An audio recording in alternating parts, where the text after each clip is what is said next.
기도로서 살아갈 수 있도록 함께하여 주시옵소서. 모든 것 죽게 만들어주면 우리 주 예수 그리스도의 기도드렸습니다. 아멘.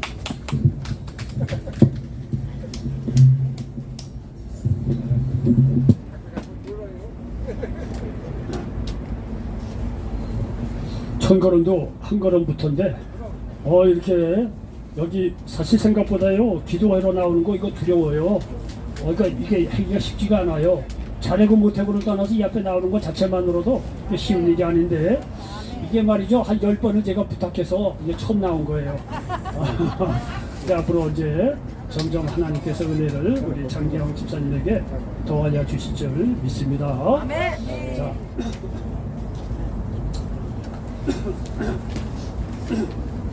자, 시편 136편 22절 한 절 말씀만 봉독해 드리겠습니다. 오늘 하나님께 주신 말씀으로 믿고 시편 136편 23절 한 절 말씀입니다. 봉독해 드리겠습니다. 우리는 비천한 가운데에서도 기억해 주신 이에게 감사하라. 그 인자심이 영원한 이로다. 다시 한번 봉독합니다. 우리를 비천한 가운데에서도 기억해 주신 이에게 감사하라. 그 인자심이 영원한 이로다. 아멘. 자, 저는 시편 136편 23절 말씀을 배경으로 해서 따라서 해보시기 바랍니다. 비천한 자를 기억하신다. 비천한 자를 기억하신다. 예, 비천한 자를 기억하신다. 이런 제목으로 말씀을 전하면서 하나님께 주신 은혜가 넘치시기를 예수님의 이름으로 간절히 축원을 드리겠습니다. 여러분, 세상 사람들이 비천한 사람을 기억한 사람이 어디 있어요? 딱 버리지게 얘기합시다. 여러분, 세상 사람들은요 비천한 자 기억 안 합니다. 그렇지 않습니까? 여러분, 세상 사람들은요 가치관이 뭐냐면 잘 나가고 뭐 미모도 괜찮고 그래도 공부도 많이 하고 돈도 많고 정치적인 파워도 있고 뭐 이런 사람을 찾아가고 그 사람 뒤에 사람이 많이 모여듭니다. 여러분, 세상 가치관은 원래 그런 겁니다. 근데 말이죠, 이 하나님의 가치관은 다르다는 거예요. 성경을 보는 순간 하나님께서 말이죠 이렇게 사람을 택하거나 쓰시는 거 보면 전혀 우리의 예상을 이게 달리 말이죠 뛰어넘고 달리 쓰시는 것을 볼 수가 있습니다. 아니, 세상 사람들은요 비천한 사람을 무시해요, 멸시해요. 돈 없고 빼갖고 이런 사람은요 같이 하고 싶어 하지 않아요. 주판을 딱 두드려 보니까 이거 손에 남는 장사 아니거든요. 그렇기 때문에 말이죠, 비천한 자, 뭐 없는 자 이런 사람 세상 가치관으로 생각하면요 같이 하고 싶어 하지는 않습니다. 이게 세상 가치관이에요. 근데 말이야, 성경을 딱 읽어보니까 하나님께서는요 우리의 가치관이나 이런 것이 하고는 너무나 다르다는 거예요. 하나님은요 오히려 비천한 자를 기억하신다는 거예요. 여러분, 생각해 보십시오. 하나님은요 지혜가 있는 분이에요. 세상 잘 나가는 사람 말이죠, 그 사람 써가지고 하나님 영광 드러내냐? 그렇지 않아요. 하나님께서 지혜로운 분이라 이 생각을 해봐도요 이게 세상 잘 나가는 사람 쓰지 않아요. 오히려 세상에서 안 나가고 힘들고 멸망하고 좌절하고 실패하는 사람, 비천한 사람을 들어서 하나님께서 그 사람에게 지혜 주시고 능력 주시고 축복 주셔서 하나님께서 영광 받으시길 원하는 거예요. 여러분요, 이거는요 하나님께서 말이죠 지혜로운 분이나 너무나 당연한 거예요. 세상하고 가치관이 다르다는 사실을 믿으시기 바랍니다. 그렇기 때문에 우리가 세상에서 무시하고 멸시받고 말이죠 좌절하고 절망하고 비천한 가운데 있다고 하더라도 소망이 있다고 얘기하는 근거가 하나님은 그런 분이기 때문에 그렇다는 거예요. 그렇기 때문에 우리 성경을 펼쳐준 순간, 예수를 만나는 순간, 예수를 통해서 하나님 만나는 순간 우리가 아무리 비천한 경우에 있다고 하더라도 소망을 갖고 살아갈 수 있다는 사실을 믿으시기를 바랍니다. 이거는요 인간적인 위로를 하기 위해서 여러분 드리는 말씀이 아니에요. 성경이 그런 거예요. 하나님은 그런 분이에요. 하나님은요 세상에 비천한 자 무시받고 말이죠 멸시당하고 세상 손가락질 당하는 그런 사람이라고 하더라도 하나님께서 그런 비천한 자를 기억하시고 그를 세워서 세상에 있는 자, 잘 나가는 자를 패하고 말이죠 하나님 영광 받으시기를 원하신다는 사실을 믿으시기를 바랍니다. 세상 사람들은 잘 나가는 사람을 기억해요. 그들을 찾는데 하나님은 비천한 자들을 기억하고 계시다는 사실을 믿으시기 바랍니다. 하나님께서 기억한다는 얘기는 뭐냐면 그 사람을 도우시겠다는 거예요. 여러분요, 우리도 이렇게 좀 대표가 좀 있고 이렇게 좀 경제적으로 여유가 있고 이렇게 큰 일을 하는 사람은요 가만히 보고 있다가 사람을 기억해요. 아, 저 사람 쓸만한 사람이다. 저 사람은 저 어렵구나. 다 기억을 해요. 기억을 하다가 때가 되면 그들을 돕거나 쓰시던거나 다 그래요. 세상 사람들도요 다 쓸만한 사람이 기억한다는 거예요. 하나님이 여기서 기억한다는 얘기는 뭐냐면 그 사람을 눈여겨보고 있다가 하나님께서 때가 되면 그 사람 쓰겠다는 거예요. 하나님께서 쓰실 때는요 아무것도 없이 쓰냐 절대 그렇지 않아요. 축복해 주세요. 머리로 만들어 놓고 쓰시는 거예요. 하나님이 기억한다는 얘기는요 하나님께서 그 사람을 눈여겨보고 있다가 때가 되면 하나님께서 그를 축복해 주시고 쓰신다는 사실을 믿으시기를 바랍니다. 자, 근거를 내겠습니다. 여러분 구약에 보면 말이죠. 여러분 모세 하는데 제가 늘 여러 번 얘기했죠. 모세는 위대한 인물이 절대 아닙니다.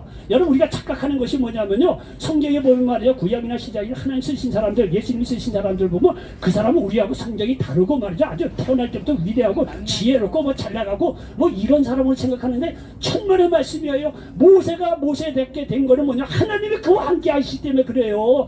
모세는요 우리와 전혀 뭐 다른 사람이 아니에요. 모세는요 물론 한때 애국왕 이 바로의 공주의 아들이었습니다. 뭐 사건이 우여곡절이 많지만 어쨌든 간에 아들이었어. 그러니까 한때는 잘 나갈 적이 있단 말이에요. 이게 잘 나갈 때 하루는요 자기가 말이야 자기 힘으로 자기 민족의 어려움 형편을 생각해서 말이야 애굽 사람을 죽이고 자기 민족 몇몇 사람을 이렇게 구원해낸 적이 있습니다. 어려울 때 이게 도와준 적이 있습니다. 여러분요 자기 힘으로 자기 민족을 구원하려고 할 때 이 모세에게 하나님께서 나타나질 않아요. 성경 읽어보십시오. 나타나질 않아요.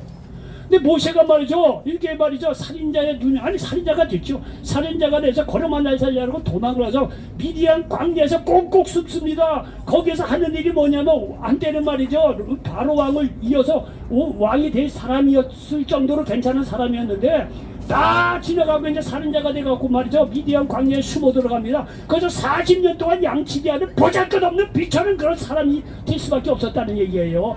그때 모세가 비천할 때 양치기하는 그냥 노인 80세 노인 그 당시만 해도 뭐 그렇게 인간 수명이 길지 않았을 때예요. 그 전이나 많이 길었지만 모세가 그때 그렇게 오래 살지 않았을 때 우리 지금 연배가 거의 비슷해요. 80이니까 세상 게임 끝난 거예요. 사람이 뭐라 건강으로 하나 모든 걸로 봐라 처지 형편을 봐도 모세요 취할 게 없어요. 그야말로 비천한 거예요. 옛날 생각하면. 그런데 비천할 때 하나님께서 모세를 찾아왔다는 사실을 기억하시기 바랍니다. 찾아와서 글을 쓰는 거 아닙니까? 출애굽의 지도자로 모세가 비천할 때 하나님께서 그를 찾아주셨어요. 여러분 야곱도요 실제적으로 이스라엘 민족은 야곱의 12아들부터 시작합니다.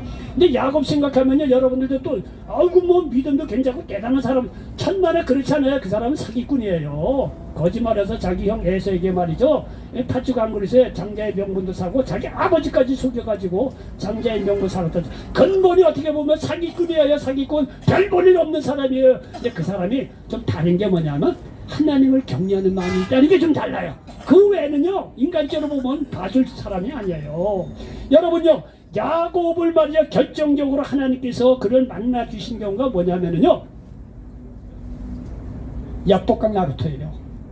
20년 동안 눈부실 겨를도 없이 외삼촌 라반의 집에서 고생하면서 돌아옵니다. 뭐 그때는 뭐 부인도 말 4이나 되고 자녀들도 많았어요. 뭐 이 동물이나 이런 그 짐승들도 많았어요. 그렇게 많았지만 그렇게 많았으면 뭐합니까? 이제 고향에 돌아가다가 야복강을 넘으려고 보니까 자기 형 에서가 마음에 걸리는 거예요.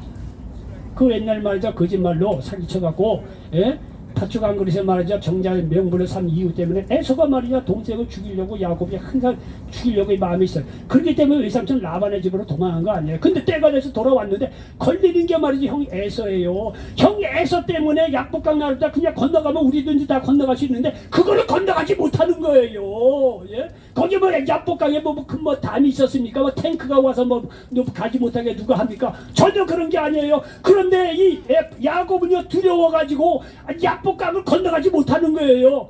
형 에서가 마음에 걸린 거거든요. 아니면 사람을 볼랬더니 군사마다 수백 명을 데리고 자기 맞으러 오겠다는 거예요. 그럼 자기 죽이겠다는 얘기예요. 여러분요 이렇게 야곱이요 어쨌든 간에 그 자리는요 외삼촌 나부려 성실하게 뭐 어떻게 재산을 불리고 이 부인이 몇 명이고 뭐 자제가 많아서 다 소용없어요. 형 에서에게 지금 말이야 죽을 뻔 살 뻔 그런 판이에요.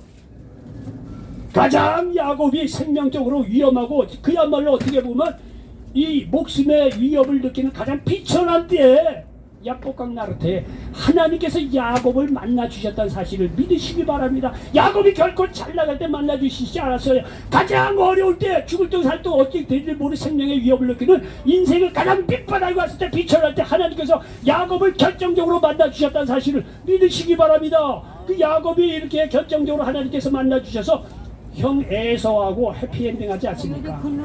그 이후로 하나님께서 그를 계속해서 인도하시고 축복해 주시는 것을 볼 수가 있습니다. 여러분 요셉도 보십시오. 여러분 얘기 많이 듣지요. 요셉도요. 하나님이 요셉을 찾아온 것도 언제냐 하면은요. 자기 아버지 집에서 잘 나갈 때 아니에요. 자기 아버지한테 사랑받고 그랬죠. 그때가 아니라 애굽의 노예로 팔려갈 때예요. 말이 그렇지 애굽의 노예를 팔려간 그 이 요셉의 이 삶이라는 게 얼마나 힘들었겠느냐 이거예요. 인간적으로 얘기하면요 가장 비참한 그런 삶의 형편에 요셉이 떨어집니다. 아버지에게 한때 사랑받았으면 뭔 소용이 있어요.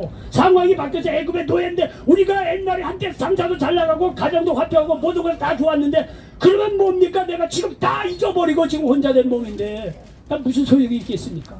예? 요셉이 한때는 아버지에게 말이죠 이렇게 사랑받는 그런 귀한 자녀에서 채색 옷을 지어 입을 정도로 말이죠 그렇게 말이죠 잘 나가는 그런 아들이었지만 뭔 소용이 있습니까? 그게 애굽의 노예로 팔려갔는데. 그런데 여러분 생각해 보죠. 요셉을 말이죠 하나님께서 가장 결정적으로 만나 주실 때가 언제입니까? 애굽의 노예로 팔려갔을 때, 노예 생활할 때 얼마나 그 인생이 비천하고 힘들었겠습니까? 예? 말을 좀 해보십시오. 얼마나 힘들었겠습니까? 이 요셉이 가장 인간적으로 비천할 때 하나님께서 요셉을 만나 주셨다는 사실을 믿으시기를 바랍니다. 여러분 엘리야 시대 때 열왕기상 17장에 보면 북이스라엘의 아방이 왕으로 있었을 때 이 아방은 아주 영적으로 타락한 사람이었어요. 아주 악한 사람이었어요. 이게 하나님께서 너무 우상숭배를 많이 하니까 그 3년 정도를요 비가 오지 않게 해요. 3년 정도 되니까 뭐 굶어 죽는 사람이 속출하는 거예요. 엘리야도 말이죠 굶어 죽게 된 거예요. 하나님께서 내버려 둡니까? 하나님 선지자인데 하나님께서 뭐래 엘리야를 말이죠 사렙다 과부 한 집으로 보냅니다. 여러분 생각을 해보십시오. 엘리야가 이렇게 먹을 게 없죠. 우리 인간적으로 생각하면 부잣집 그 가뭄 속에서도 살아남을 만큼 먹을 것이 많이 있는 집안으로 하나님께서 엘리야 선지자를 보냈을 법도 한데 아니래요.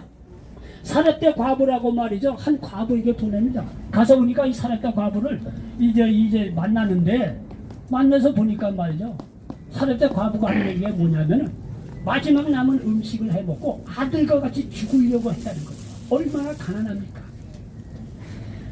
가난해서 말이죠 먹을 게 없어서 아들하고 마지막 음식을 해먹고 죽을 수밖에 없는 그 비참한 가정이 하나님께서 엘리야를 보냈다는 거 아니에요? 우리 인간적인 생각하고 달라요. 엘리야도 인간적으로 생각하면 부잣집에 보내주면 가난한 사람, 가난한 이 비천한 가정에 보내느냐 이거예요. 그런데 여러분요 우리의 예상과 달리 하나님께서 엘리야를 아주 가난한 비천한 그런 사렙다 과부 집에 보냈지만 하나님께서 함께 하심으로 말미암아 가뭄이 끝날 때까지 먹을 것이 끊어지지 않았다고 성경은 증거하고 있습니다. 여러분 사람하고 생각이 달라요. 엘리야요 그 가문대는요 가장 잘 나가고 부잣집에 보내야 될 거 아니에요. 만성인이 뭐 천성인이 이걸 지주에게 보내서 말이야 먹을 수 있도록 해야 되는 게 인간적인 생각 아니겠어요. 그런데 하나님은 우리 예상하고 달라 가장 비천한 사렙다 과부 집에 보내요. 마지막을 채먹고 죽겠다는 그 집에 인간적인 생각하고 다른 거예요. 근데 그런 집이라고 하더라도 하나님께서 함께 하시기 때문에 엘리야와 사렙다 과부 그 집은요 가뭄이 끝날 때까지 먹을 게 끊어지지 않았다. 우리 생각하고 다른 거예요. 하나님은요 그 중심을 보시고 겉으로는 비춰날는지 모르지만 그 마음 중심에 하나님이 있는 가정을 기억하여 주셔서 그들을 찾아주신다는 사실을 믿으시기 바랍니다. 여러분 예수님이 오시고 나서 예수님의 이 가치관 판단하는 거 보면요 아주 뭐 하나님하고 다를 게 없어요. 비천한 사람들을 돌보시는 기억하시는 건 하나님의 성품하고 똑같아요. 여러분 보십시오. 세상은 부자들 주위에 사람들이 모이는데 예수님은요 이 사역하는 거 보면 맨날 가난하고 멸시받고 무시받고 이런 사람들만 찾아다녀요. 물론 대중설교나 율법학자들 이렇게 와서 또 말씀을 전할 때가 있어요. 율법학자들은 말씀 전하고 나서 이 교만한 자들 말이죠 독사의 자식이라고 말이죠 사실 신랄하게 비판하는 경우도 있어서 사실 그들도 만나주시긴 해요. 근데 주로 찾아가시는 분들이 다 없고 가난하고 비천한 자들을 이렇게 찾아가는 것을 볼 수가 있습니다. 세상 가치관하고 달라요. 여러분 세상 사람들은 섬김을 받기를 좋아하는데 예수님은요 비천한 사람들을 섬기러 오셨다고도 말씀하고 있습니다. 세상 사람들은요 사랑할 만한 사람들을 사랑하는데 예수님은요 원수까지도 사랑하라고 세상 가치관하고 전혀 다른 그런 진리를 가르쳐주고 있다는 사실을 믿으시기를 바랍니다. 여러분 세상 가치관 쫓아가면 죽음이기 때문에 사망이기 때문에 우리에게 예상하고 달리 주님은요 세상 가치관이 아니라 하나님의 가치관으로 우리에게 생명의 길로 인도하신다는 사실을 믿으시기 바랍니다. 넓은 길 세상 길 가면 사망입니다. 예수님의 길은 좁은 길을 갈 때 거기에 끝내 우리에게 영생이 있고 생명의 길이 있다는 사실을 믿으시기를 바랍니다. 여러분 세상 사람들은요 건강한 사람들을 가까이 하는데 예수님을 찾아다니고 보면 다 병든 자를 찾아다녀요. 그분의 공생의 사역의 3분의 2 아니 5분의 3 이상이 다 뭐냐면 가난한 자 병든 자 찾아다니면서 위로하고 치료해 준 내용들이 다 거의 그렇습니다. 마가복음 2장 17절에 보니까 예수께서 들으시고 그들에게 이르시되 건강한 자에게는 의사가 쓸데없고 병든 자에게라야 쓸데있느니라. 나는 의인을 부르러 온 것이 아니요 죄인을 부르러 왔노라 하시니라 말씀하고 있습니다. 여러분 보십시오. 병든 자 죄인을 부르러 왔다고 말씀하고 있지 않습니까? 여러분요 예수님은요 말씀하신 걸로 끝나는 것이 아니라 액션이 있는 분이에요. 말씀을 그렇게 하면요 실제는 삶 속에서도 액션으로 보여주는 분이에요. 여기요 마가복음 2장 17절에도 말씀하고 있잖아요. 나는 건강한 자에게 온 게 아니라 병든 자에게 왔다는 거예요. 이 말을 하시고 나서요 그분의 사역을 보면 병든 자 쫓아다닙니다. 여러분요 예수님의 공생의 사역은요 마태, 마가, 누가, 요한복음 4복음째 기록이 되어 있습니다. 근데 그 기록 중에서 제일 먼저 쓴 거를 마가복음이라고 보통 받아들여요. 왜? 마가복음이 제일 짧아요. 마가복음이 제일 짧은 것을 보고 마태나 누가나 이렇게 저기 요한복음이나 이제 이렇게 그거를 좀 이렇게 주 모델로 해서 이렇게 또 여기저기 또 이렇게 살을 좀 묻혀서 그렇게 기록을 했다고 그래요. 그래서 마태, 마가, 누가, 요한복음 중에서도 가장 먼저 쓴 것이 마가복음이에요. 마가복음이 장이 좀 짧아요. 근데 마가복음을 기준으로 해서 예수님의 그 이 치유 사역을 보면요 매 장마다 예수님께서 치유하는 것을 볼 수가 있습니다. 여기 1장에 보면은 가버나움에서 귀신 들린 자 자유케 합니다. 열병에 들린 베드로의 장모를 치유합니다. 나병 환자를 치유합니다. 2장에 보면 내 친구가 들 것에 매고 온 중풍병자를 치유합니다. 이게 3장에 보면 안식일에 손 마른 사람을 치유합니다. 안식일에 일을 한다고 병 고치는 일을 한다고 죽을런지도 모르는 상황 속에서도 여러분이 안식일에 손 마른 사람을 치유합니다. 왜? 안식일의 주인은 예수님이고 안식으로 생명을 살리는 거라는 거예요. 병든 자 이렇게 치료해 준다는 것을 우리가 볼 수가 있습니다. 이제 5장에 보면 군대에 귀신 들린 자를 치유합니다. 군대에 귀신 들려서 이 귀신이 얼마나 많이 들렸는지 군대에 귀신이 들렸다는 거예요. 우리도 귀신 축사해 보면요. 그렇다고 뭐 제가 아주 능력이 있어서 귀신을 그때 쫓아가지는 않았지만 예수님은 그렇게 하시는 분이에요. 그런데 귀신도요 이렇게 하다 보면 얼마 안 들어온 귀신들은 한두 마리 들어온 경우는 금방 나가요. 근데 시간이 오래되고 그러면 여러 마리 귀신이 들어온 경우가 사실 있어요. 근데 예수님 당시에도 이 귀신이 얼마나 많이 들었는지 이 군대 귀신 얼마나 많이 들었는지 너 누구냐 그랬더니 저 귀신 들은 자랑 나가라고 했겠죠. 이게 이 속에 있는 귀신 나가지 않는 거예요. 그때 이 속 안에 있는 귀신이 하는 얘기가 아이고 예수님 뭐 쉽게 얘기하면 자 우리 돼지떼에게 좀 들여보냈으면 좋겠다고. 원래요 이 귀신이나 이런 거는 생명이 있는 존재 속으로 들어가기 좋다래요. 경향상. 그러니까 예수님께서 저 돼지떼에게 들어가라. 그 돼지떼에 들어갔더니 말이죠 2,000마리나 돼지떼가 갈릴리 바다에 몰사했다는 거예요. 죽었다는 거예요. 그러니까 귀신이 적어도 2,000마리 들렸다는 얘기예요. 여러분 제가 옛날에 한번 좀 말씀드린 것 같아요. 여러분 돼지 2,000마리요 오늘날로 생각을 해보면 돼지 한 마리 50만 원 이상 될걸요 요즘요? 10억이 넘어가 얼마예요 그러면? 10억 10억이 넘어가요. 여러분요 10억이라는 돈을 날리면서 그 사람을 살립니다. 저는요 그 얘기 개인적으로 아주 너무 감동을 많이 받았어요. 아하 예수님은 10억이라는 돈을 날리면서도 천하보다 귀한 그 사람을 살립니다. 여러분 말이 그제 구신 들린 자 얼마나 비천한 삶을 살았겠냐 이게요. 그 사람을 누가 좋아하겠어요. 가까이 오면 절로 가라고 말이죠. 발질 내고 말이야 돌팔매를 하고 우리 집에 여기 마을에 가까이 들어오지 말라고 얼마나 많이 했겠느냐 이게. 옛날에 우리도 어렸을 때 그런 사람들이 있단 말이에요. 귀신 들려서 미친 사람들이요 마을 주위에 있어서 마을 주위에 오면 어른들이 나가라고 돌팔매하고 그랬었어요. 우리들 그런 거 보고 나서 우리가 뭣도 모르지만 돌팔매하고 들어오지 말라고 막 그랬어요. 옛날에 말할 것도 없겠어요. 그러냐 정말 인생의 비천한 중에서 비천한 중에 살았던 이 군대 귀신이다를 주님께서 말이죠 살리는 걸 보십시오. 10억이라는 돈을 내버리면서까지 살리는 거 보십시오. 이 주님이 이렇게 비천한 자를 기억한다는 사실을 기억하시길 바랍니다. 여러분 5장에 보면 회당장 야이로의 딸을 고칩니다. 그리고 5장에 계셔보면 12의 혈루증으로 고생한 여인을 치유합니다. 여러분 12의 혈루증으로 하는 여인은 얼마나 삶이 비천한지 헛되는 인생에 소망이 없다는 거예요. 그러니까 예수님이 이 주위에 있다는 걸 생각하고 한단 예수님이 옷가에도 손을 대면 내가 나올 수 있겠다고 얼마나 그 사장이 애절했으면 비천했으면 예수님의 옷가에라도 내가 나올 수 있지 않겠냐. 이게 어떻게 보면 믿음이 좋은 것 같기도 해요. 물론 믿음이 좋죠. 근데 어떻게 보면 그 여인의 비참한 어떤 현실을 이야기하는 거야. 나는 예수님의 옷가에 아니 예수님이 나에게 안수해지는 것까지 과분하니까 내 형편이 이렇게 비천한데 내가 어떻게 예수님을 개인적으로 만나고 개인 일대일도 만나서 안수까지 받고 내가 이런 처지가 내가 되겠느냐 이게요. 얼마나 삶이 비참하고 힘들었으면은요 이 마음 자신의 자존감도 없었어요. 내가 어디 예수님을 일대일로 만날 수 있겠냐. 그냥 예수님 옷가에라도 슬쩍슬쩍도 내가 나올 수 있겠다는 거예요. 이런 그 비천한 이 혈루증 12의 혈루증 하는 여인을 주님께서 만나주시고 고쳐주셨다는 사실을 기억하시길 바랍니다.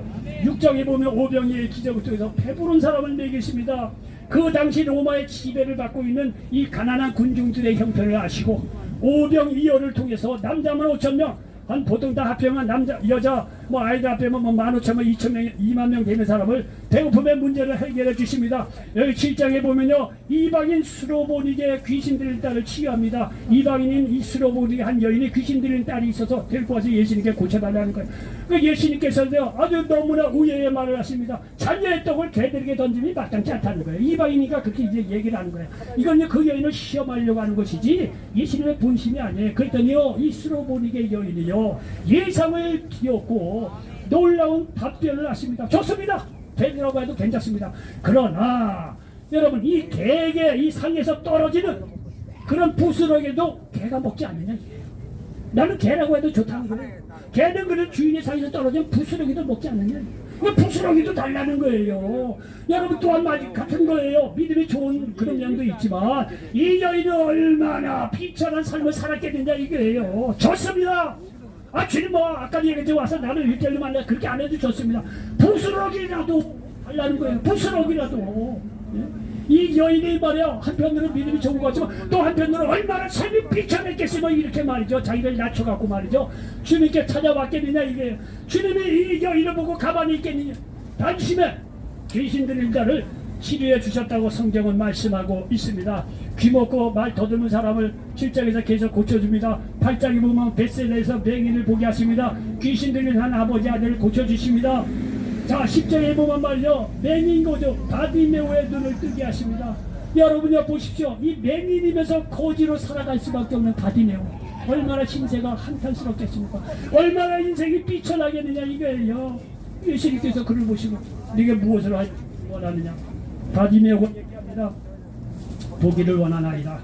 예수님께서 답을 하신다. 내 믿음이 너를 구원하였느냐. 말씀하시고 치유해 주신 것을 우리가 볼 수가 있습니다. 여러분 마가복음 2장 17절 그런 말씀 이루어지지 않습니까? 여기 마가복음 2장 17절 다시 한번 말씀드리자면 예수께서 들으시고 그들에게 이르시되 건강한 자에게는 의사가 쓸데없고 병든 자에게나 쓸데있느니라. 나는 의인을 부르러 온 것이 아니라 죄인을 부르러 왔노라 하시더라 말씀하고 있어요. 여러분 병들어 비천한 사람을 이렇게 가는 것보다 치료해 주시죠. 그러나 여러분요 오늘 마가복음 2장 17절처럼 여러분 병들어도 다 좋습니다. 그런데 우리가 가장 비참한 것이 뭐냐면 하나님께 죄를 지어서 죄인이 돼서 영혼도 안 되고 범사도 안 되고 간걷지 못하고 죽음에 갈 수밖에 없는 비참한 존재라는 사실을 기억하시기 바랍니다. 그래서 여기 예수님께서 외면적으로 병든 이 비참한 사람들도 가는 곳마다 치료해 주셨지만은 또 여기에 보십시오. 이제 한번 나는 의인을 부르러 온 것이 아니라 죄인을 부르러 왔다는 거예요. 죄로 말미암아 비천해진 우리들을 위해서 예수님께서 오셔서 십자가상에 죽으시고 부활하셨다는 사실을 믿으시기 바랍니다. 여러분요 우리는 그렇게 비천한 죄로 말미암아 비천한 우리의 삶인데 예수님께서 인간의 모습으로 가장 비천한 존재로 십자가상에 피 흘리고 매 맞고 돌아가셨다는 사실을 기억하시기 바랍니다. 비천한 우리를 구원하시기 위해서 앞에 사람 주님께서 가장 비천한 그런 상황 속에서 십자가상에서 맞아 하나님 자신임에도 불구하고 모든 복이 귀하 다 내버리고 가장 비천한 모습으로 말이죠 십자가상에 매 맞고 돌아가셨던 사실을 믿으시기를 바랍니다. 우리는 죄인이기 때문에 비천한 모습으로 산다? 뭐 그럴 수도 있어요. 그러나 예수님 죄 없고 하나님 자신은 예수님께서는요 여기 나는 어린을 부르러 온 것이 아니라는 거예요. 죄인을 불러 회개시키러 왔다는 거예요. 하나님 따라서 너 나를 곳에 영원 육간에 비천한 속에 살아갈 수밖에 없는 결국 사망으로 갈 수밖에 없는 우리를 위해서 예수님께서 오셔서 가장 비천한 모습으로 십자가에 죽으시고 부활하심으로 말미암아 그를 믿는 자에게 하나님께서 놀라운 구원의 길을 열어놓으셨다는 사실을 믿으시기를 바랍니다. 이와 같이 하나님의 비천한 사람들과 그리고 자신의 비천함을 아는 사람들을 찾아오십니다. 그들을 예수님 믿게 하셔서 영혼이나 범사나 강건한 문제도 해결해 주셨다는 사실을 믿으시기 바랍니다. 그러므로 여러분 지금 여러분의 상황 저나 여러분 상황에 비천한 가운데 있으니까 주님께 나오시기 바랍니다. 여러분의 모든 문제를 주님께 말씀드리시기 바랍니다. 왜? 주님은 비천한 자를 기억하시려 마태복음 11장 28절 수고하고 무거운 짐진 자들아 다 내게로 오라 내가 너희를 쉬게 하리라. 주님은 말씀으로 끝나는 분이 아니에요. 오는 사람에게 나를 믿고 오는 자에게 쉬게 한다는 것 실제적으로 영혼 육간의 모든 문제를 다 해결해 주시고 진정한 자유와 평안을 주님 안에서 누릴 수 있도록 해 주신다는 사실을 믿으시기를 바랍니다.